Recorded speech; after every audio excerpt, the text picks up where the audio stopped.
ಇನ್ನು ಗಿಲ್ಲಿಯವರು ಕ್ಯಾಪ್ಟನ್ ಆಗಿದ್ದಾಗ ರಕ್ಷಿತ್ ಅವರು ಕಾವ್ಯನ ಪ್ರತಿ ಸತಿ ನಾಮಿನೇಷನ್ಗೆ ತೊಗೊತಾ ಇರ್ತಾರೆ, ಜೊತೆಗೆ ಬೇರೆ ಬೇರೆಯವ್ರನ್ನ ತೊಗೊತಿರ್ತಾರೆ. ಬೇರೆಯವರೆಲ್ಲ ನಾಮಿನೇಟ್ ಆಗ್ತಾ ಇರ್ತಾರೆ, ಬಟ್ ಕಾವ್ಯ ನಾಮಿನೇಟ್ ಆಗ್ತಾ ಇರಲ್ಲ, ಯಾಕಂದರೆ ಗಿಲ್ಲಿಯವ್ರನ್ನ ನಾಮಿನೇಟ್ ಮಾಡಲ್ಲ.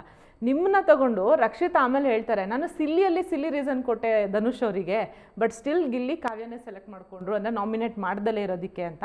ಅಂದರೆ ನಿಮ್ಗೆ ಆ ಡಿಸಿಷನ್ ಕರೆಕ್ಟ್ ಅನ್ಸುತ್ತಾ? ಅಂದರೆ ಇಲ್ಲಿ ರಕ್ಷಿತ್ ಅಂದು ತಪ್ಪು ಅನ್ಸುತ್ತಾ ಅಥವಾ ಗಿಲ್ಲಿ ಮಾಡಿದ್ದು ತಪ್ಪು ಅನ್ಸುತ್ತಾ ನಿಮಗೆ? ನಾನು ಕಾವ್ಯ ನಿಲ್ಸಿದೆ ಸಿಲ್ಲಿ ರೀಸನ್ ಕೊಟ್ಬಿಟ್ಟು. ಯಾಕಂದ್ರೆ ಕಾವ್ಯನ ತಗೊಳದ ಅಂತ ನಂಗೂ ಗೊತ್ತು. ಆಸ್ ಎ ಫ್ರೆಂಡ್ ನಮ್ಗೆ ಆ ಜರ್ನಿಯಲ್ಲಿ ನಾವು ನೋಡ್ಬಿಟ್ಟಿದೀವಿ ಗಿಲ್ಲಿನ. ಯಾವುದೇ ಮೂಮೆಂಟ್ ಅಲ್ಲೂ ಗಿಲ್ಲಿ ಕಾವ್ಯನ ಬಿಟ್ಕೊಡಲ್ಲ, ಅದು ತಪ್ಪು ಅಲ್ಲ.